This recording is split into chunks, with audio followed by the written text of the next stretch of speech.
Hi, I'm Caroline and I'm from Good Doggy. I want to talk today a little bit about what it means when a dog goes over threshold. This is probably a phrase that you've heard a lot if you're talking about behavior problems and dog training. It's a phrase that's going to come up quite a bit. But what actually does it mean? What does it mean when a dog goes over threshold? So what we're referring to when we say a dog is over threshold, we are saying that they've become too emotional. Their brain has now switched itself off and they are now just in a reactive state rather than in a thinking state. So this can apply to any emotion. This could be excitement, it could be fear, anger, surprise, loneliness, even disgust. Whatever it is, the more that emotion builds up, the closer they get to this threshold line. And once they've crossed that, then their brain is off now. And they're no longer really thinking about what they're doing. They're reacting to their situation and they're going to be very difficult to manage once they've gone over threshold or once they've breached threshold. So if we take a wee look at this diagram here, you can see here that this sort of middle line here that goes across the center, that's the threshold line. And then we have this other line which represents the emotion. So the emotion starts low, and as it builds and builds and builds, you can see where it crosses over that threshold line. So everything underneath that line, that's where your dog is using their brain.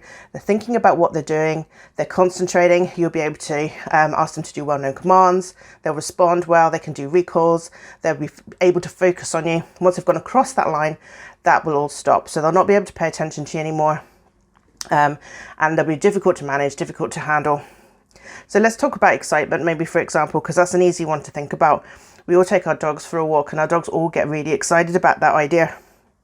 So your dog knows all of the steps in the sequence between the point where you've decided to go for a walk and the point that you actually leave the front door. So maybe this could be things like collecting treats, putting your shoes on, collecting your keys, putting your mug in the sink. There'll be a whole set of steps that are specific just to you and your dog. And once that trigger sequence has been triggered, then that excitement will start to build up because each one of those steps is connected to the final act of going for a walk, which is really exciting. So all those steps are now exciting too. So as you go through every single step, one by one, that excitement builds and it builds and it builds and it builds and it builds. And eventually you'll go across this line, perhaps, and that's the point in which your dog will now be running around like a lunatic. You'll be trying to get the lead on. He's be barking at you. Maybe he's hiding under the table. You're chasing him around the house. He won't sit still, you know, and you're trying to call him. You're trying to get him to sit. But this whole chaotic routine is not working for you at all. And what's going to happen here, as you can see, is that excitement gets above the threshold. And then as you start to leave the house, he's still going to be above that line. So all of the training you've done with him in the past, that's all out of the window. All he can think about is this excitement that's controlling him, that's driving his behaviour now. So he can't remember how to walk to heel anymore. He's reacting to every sniff. He wants to see every dog. And it will take a while. If this resonates with you, you'll know that after a wee while into your walk, eventually he will be starting to calm down. But that first part of the walk is really quite hard work. He's really difficult to manage during that time. Check out this video here. How many of these dogs have gone over threshold? They're all quite excitable. Some of them are under threshold, some are over. How many can you spot? So we know that this can affect any emotion. So for example, separation anxiety, a dog can become over threshold with loneliness. Just the same as going for a walk, your dog will have a set of sequences that are associated with you leaving. They'll have identified all of the steps in those sequences. Maybe you leave your dog in the morning, so they know that as soon as you put your breakfast bowl in the sink and rinse it, that's the start of the sequence. Then they get the Kong, then they get the keys, the shoes go on, they set your crate up, they put a Kong in the crate, they fetch your special blanket. All of these little steps in that sequence all lead to being left, which triggers loneliness. So all of those steps in between are now also triggering loneliness. So when we do them all together, one after the other, they all stack one on top of the other and will eventually again push your dog over threshold. So when you walk out the front door, they already can't cope with being left alone. And that's going to basically set the tone for the next while. And if they haven't learned how to settle themselves, like perhaps the dog on the lead might have, then they get trapped in that emotional state then the whole time that you're gone. And they don't really get any relief from that until somebody comes back to them. So they could remain over threshold for actually quite a long time. The same can work for fear. So if a dog is very fearful when they're out for a walk, if they spot something in the distance and that makes them afraid when they're far away, they maybe cope better with it. But the closer you get, you build that anxiety up. The closer you get, the closer you get to threshold. And once they've gone over threshold, that's when then you see some, big reactive behaviour, avoidance behaviours, all that kind of stuff. So the stuff that you're used to seeing. So above threshold means that your dog is now not coping. They're not listening, and whatever you're trying to do with them is not going to work. You're not going to be able to distract them. You're not going to be able to give them a command or a cue or anything like that. But under threshold, you can. So what do we do about this? Let's have a look at this particular diagram. So this diagram shows the threshold line in the middle, but you'll notice that there's actually a little ripple line underneath that, which is our new emotional line. And so instead of completing the sequence, whether that's the separation anxiety sequence or the walking on the lead sequence or whichever one you're in, instead of doing it all in one go, what happens here is we've broken it down into little steps and we've taken a pause between each one. So when you take a pause, let's say then the first trigger for you leaving your dog home alone is to put your breakfast bowl in the sink. When you take a pause after that, you give your dog a time to relax from that little moment of loneliness that's connected to being left on their own. And they can just take a breath and just calm themselves before you go to the next step. So you go to the next step, which would then perhaps be to get your lunch out of the fridge. And now your dog also obviously connects that to being on their own. But because they're starting from a place of low anxiety again, then anxiety only increases just a small amount again. And then we take a break and let them relax again before we do the next step in the routine. And you keep going like that. Just one step, then a break, then one step, then a break, then another step and another break. And what happens is you end up with this little ripple effect. So by the time you leave the house, you see at the end of this diagram, your dog is still well under threshold. They're not happy about it at all, but they're in a place where they can cope better. They didn't go over threshold, so they're not out of control at that point. They're not coping. But you can walk out the door now knowing that they are below threshold and they're in a much better position to cope while you've been gone. The same with fear. If you're approaching something that just made your dog afraid, you can stop, you can relax before you meet another one or go a bit closer, So you're always managing this tiny little baby steps one at a time. With something like a sequence for anxiety towards maybe being left on their own, that obviously is going to make leaving the house take quite a lot longer.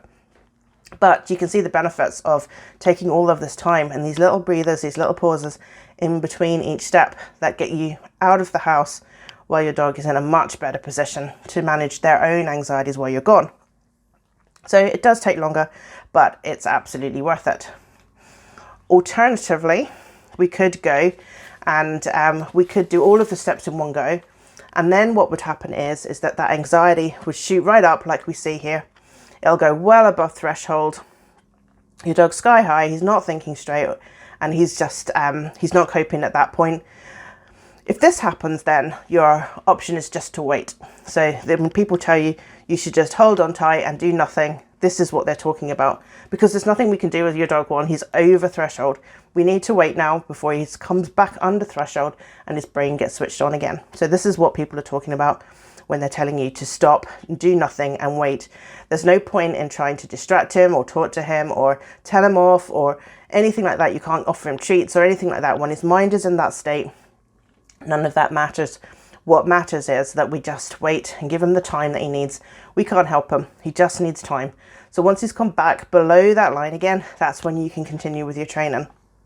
Now, of the two options, the first one is my favorite because in that first option, your dog does not get to practice the behavior that we're trying to avoid. So every time they practice something that you don't want, for example, being afraid when they're on their own, or reacting to another dog, or getting overexcited and not being able to get the lead on and getting that whole Benny Hill chase sequence going on.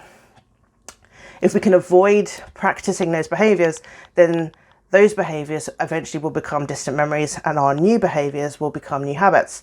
But every time they practice them, it just reminds them that these are behaviors they've done in the past. And if they're a habit of a behavior, then it reinforces that habit. So avoidance here and keeping them under that threshold, that little ripple, is absolutely the best option. Aim for that. Letting them go above threshold and waiting and letting them come back down again before you try to do anything with them, that's your plan B. And there's loads of benefit to doing that if you've got into that situation. I always say that it doesn't really matter what happens in your training, but you can always end well. And that's what I'm talking about here. So when things have all gone completely wrong in the middle, don't worry about it. Just stay calm, stay patient, hold on tight to that lead, keep yourself safe, keep your dog safe.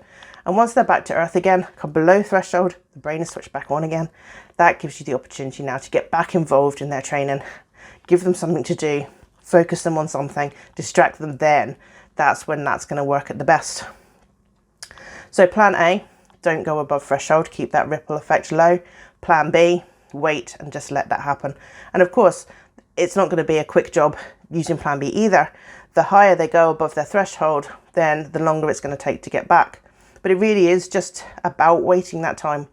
And if you are trying to do things like answer the front door with your dog, if you're trying to put into a nice routine where you're trying to calm him and answer the front door, you might not get very much time actually to slow those steps down in the first stage. The first sign that you have somebody at your front door might be when the doorbell rings, and that sends your dog immediately over threshold. So you'll be relying on plan B a lot at the start if that's the problem that you're trying to work on. But know that once you've created a routine at the front door, all you have to do is wait for your dog to come back down past that threshold line before his brain will switch back on again and he'll start to do it. But too often people are shouting at their dog to sit, sit, sit. He's not sitting, he's not sitting. You're getting frustrated. The dog's getting frustrated because he can't do anything about it. He can't control his emotions no better than we can. So he has to wait for that to happen himself. But once he does, then you can start to kick in your training, trigger any kind of routines you've already taught him, and they'll work much better when he's under that threshold line. Can you spot a behaviour sequence that leads to an exciting or fearful event that you're trying to work on? If you can spot your own sequence, then see how you could break that down into steps and take pauses in between each one to just try and manage that emotion and keep that under threshold. So this has probably resonated with you the most if you're trying to work with a dog that has reactive behaviour.